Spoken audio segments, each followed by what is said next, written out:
Faith and Prayer 40. Bendiciones hermanos y hermanas de habla hispana, soy Diana Canadi, saludos desde San Luis, Missouri. Es una alegría para mí hablarles de lo que dice la Biblia acerca de los últimos tiempos.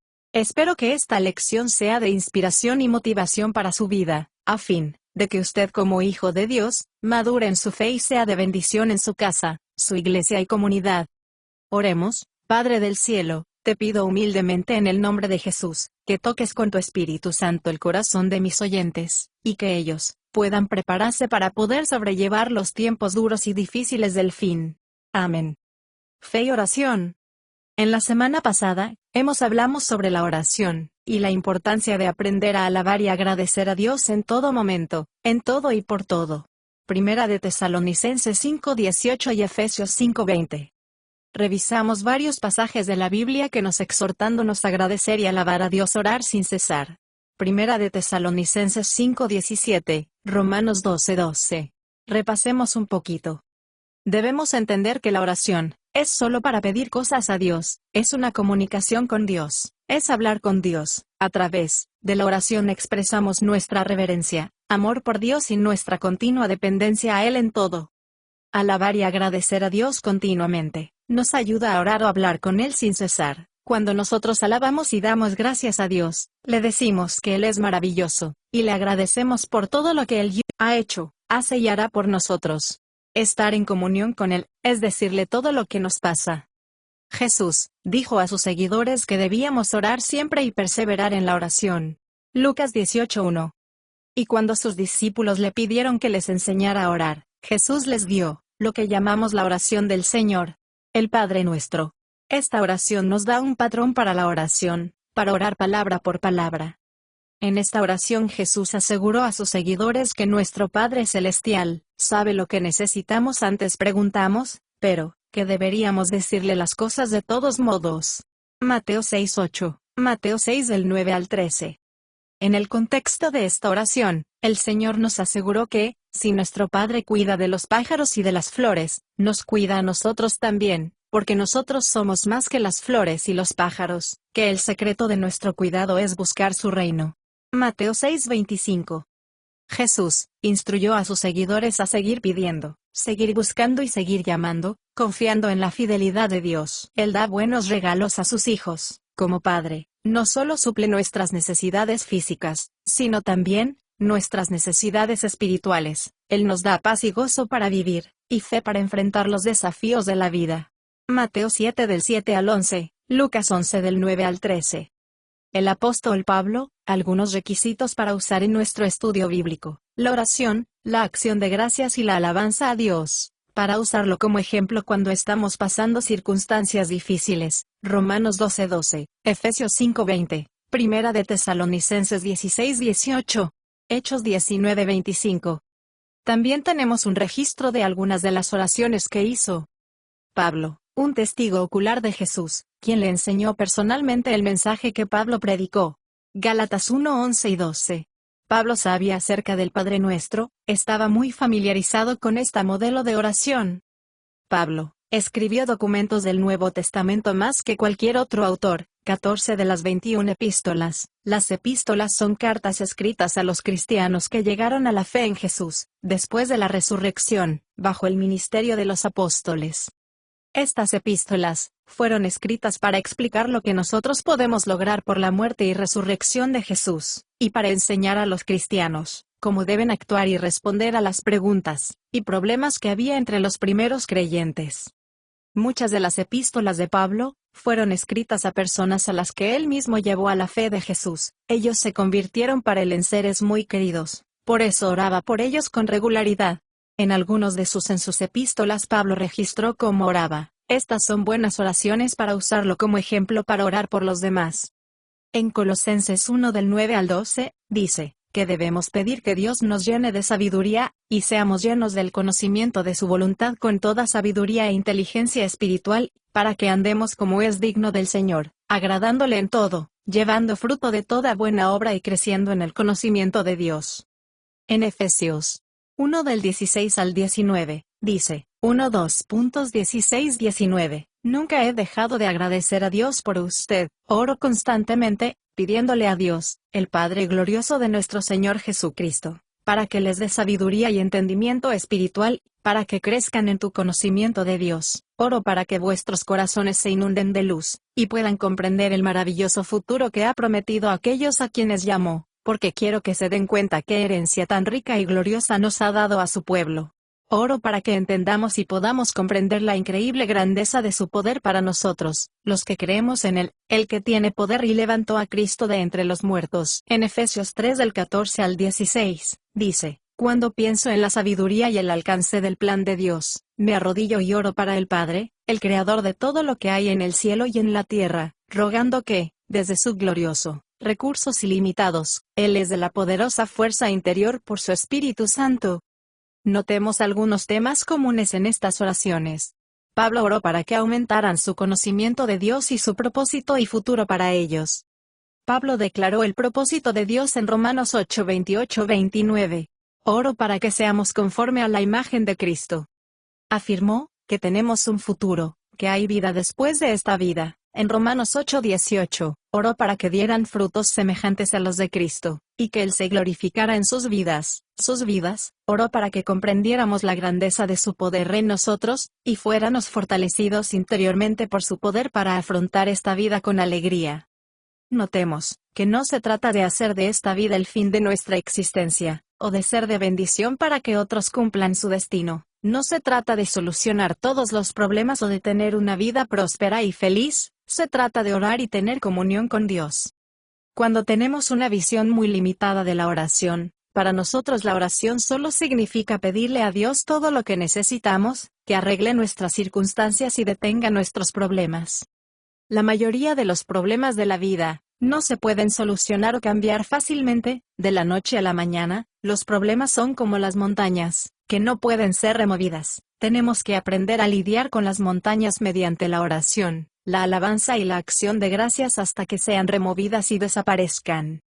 Para orar, alabar y agradecer a Dios continuamente, debemos cambiar de expectativas acerca de esta vida. Necesitamos lograr perspectivas eternas. Vivimos en una tierra dañada por el pecado, maldecida por el pecado. El mundo está lleno de problemas. No hay manera de evitar que los problemas, pruebas, dolor, pérdidas y muerte nos atrapen. Juan 16:33, Mateo 6:19.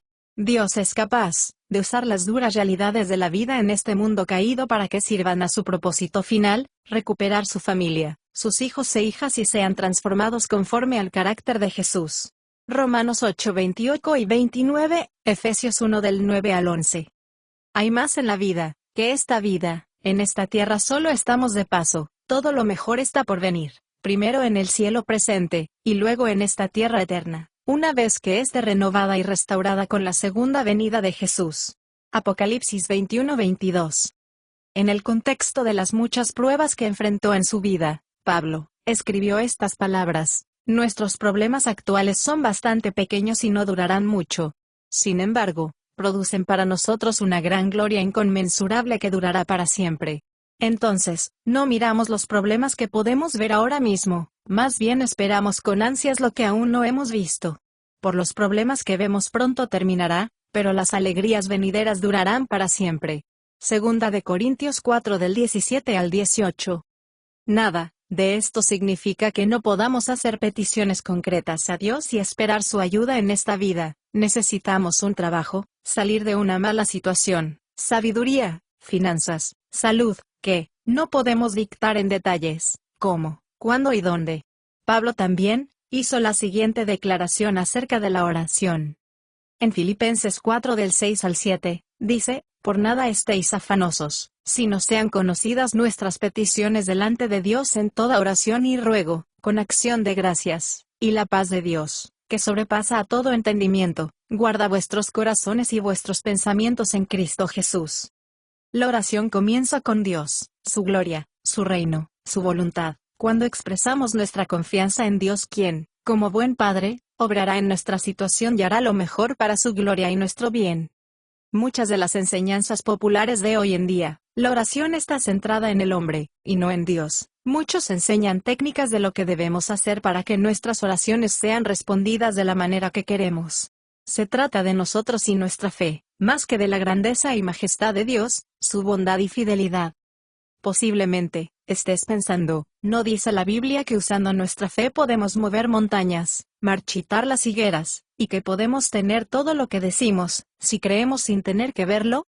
¿No podemos usar nuestra fe para cambiar las circunstancias decretando y declarando que las circunstancias cambiarán, nada cambiará por nuestros dichos? Estas ideas se basan en Marcos 11 del 22 al 24, y no ocurre en más pasajes de la Biblia. Tenemos que interpretar la Biblia con precisión, tenemos que entender lo que dice, por eso, debemos considerar el contexto. ¿Quién hablaba? ¿Con quién y de qué hablaban? ¿Cómo las habrían entendido aquellos que oyeron por primera vez a Jesús hacer estas declaraciones? Jesús hizo estas declaraciones a sus 12 apóstoles como parte de un incidente en que maldijo una higuera y se secó. Sin embargo, en el Evangelio de Mateo como el de Marcos dan detalles sobre lo sucedido. Este incidente ocurrió durante la semana previa a la crucifixión, en la primavera del año 30 después de Cristo. Jesús fue con sus apóstoles, hombres que lo habían dejado todo para seguirlo. Jesús ha comenzado a predecir su muerte, aunque todavía no entendían lo que quería decir con sus declaraciones. Mateo 16:21, Mateo 17:22 y 23, Mateo 20 del 17 al 19. La semana comenzó un día domingo con la entrada triunfal de Jesús a Jerusalén, montado en un burrito, para que se cumplan las Escrituras. La gente ponía mantas y ramas en el camino por donde iba a pasar él. La multitud gritaba alabanzas a Dios. Marcos 11 del 1 al 11, Mateo 21 del 1 al 9, Zacarías 9:9. Jesús fue al templo y miró atentamente todo. Como era tarde, él y sus apóstoles salieron de la ciudad, y pasaron la noche en un pueblo cercano llamado Betania. El día siguiente por la mañana, cuando regresó al templo, maldijo una higuera. Marcos 11 del 12 al 14. Jesús entró en el templo y volcó las mesas de los cambistas, los que cambiaban el dinero de los visitantes, y los que vendían palomas, acusándolos de convertir su casa en cueva de ladrones.